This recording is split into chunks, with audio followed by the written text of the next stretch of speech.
Smash and Grab at Luton Still by Travis Hill. May I help you? The salesman behind the counter asked. Arr! Keep your eyes to yourself, matey. You best be helpful, dog. A dirty hand loaded with shiny gold rings reached across the counter and tweaked the salesman's name tag. Don't be thinking we ain't watching you, Gary. The way the hand's owner said Gary's name made the salesman think of how someone might describe a pile of fecal matter. Another chorus of R's and grunts and snarls and other piratey noises followed the boisterous threats directed at the customer service rep.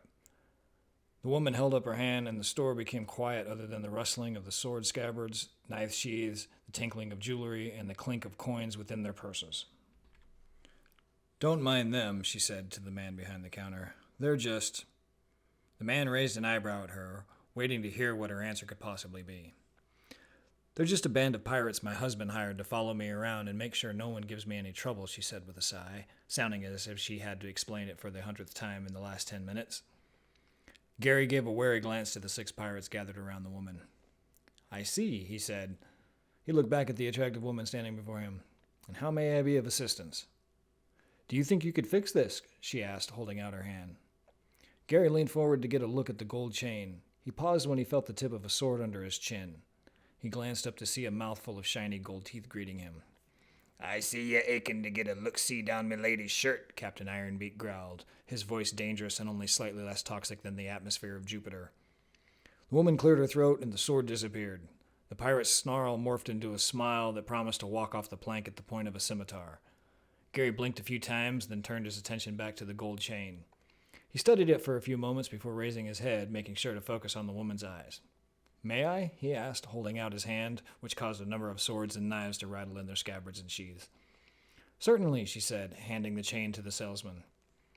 Gary gave another wary look around, the 6 pirates all staring daggers at him, before he focused on the ugly knot in the woman's chain. Within seconds, he saw the problem and visualized how Frank, the master jeweler, would repair it. He just opened his mouth to give the customer a quote when a resounding crash erupted behind her, followed by much cursing, yelling, and gnashing of teeth. Get your sticky hands away from here, pup, Pirate Rustblade snarled, waving a saber at a small child who was sprawled on the floor of the jewelry store's wide entrance. 3 other pirates brandished their weapons at the child's parents, while a 4th gave a challenging stare to the mall cop who had finally left the food court to make his rounds.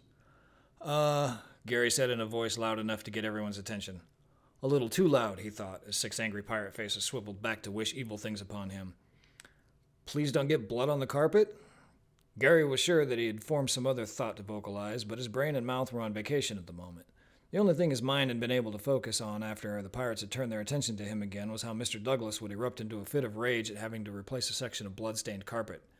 Gary thought Mr. Douglas was a pretty decent guy, other than the constant complaining about how much everything cost, how much money he was losing, how the government was out to get his every last dime, and how his employees were getting a free ride since jewelry practically sold itself to anyone who could afford it.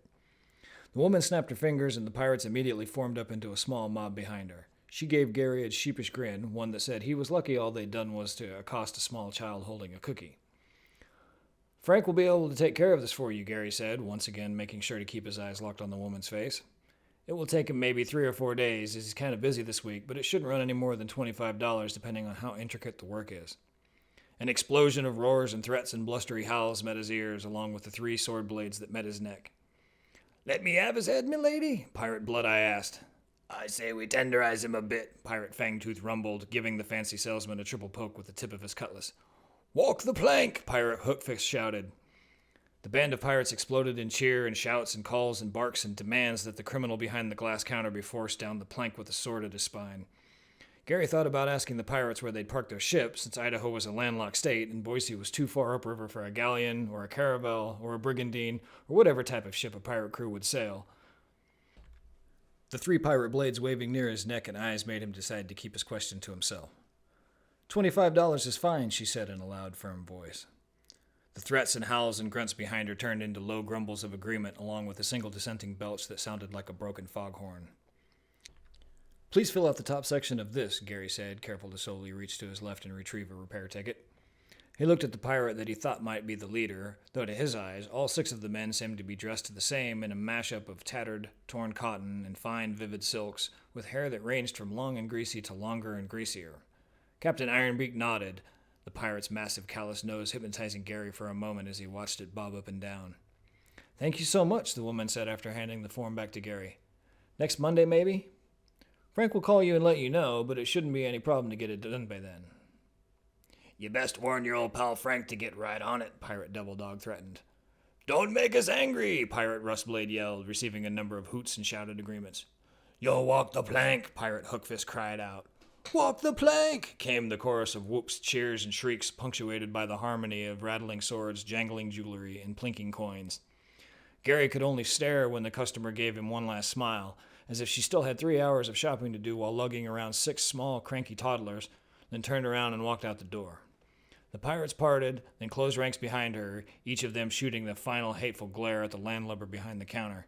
The sounds of a jaunty pirate tune soon rolled back through the store's opening, the occasional blustery shouting of the song's chorus and the rattling of sabers and cutlasses and rapiers and spadroons slowly fading as the strange group made its way to the J.C. Penney anchoring the mall's eastern end.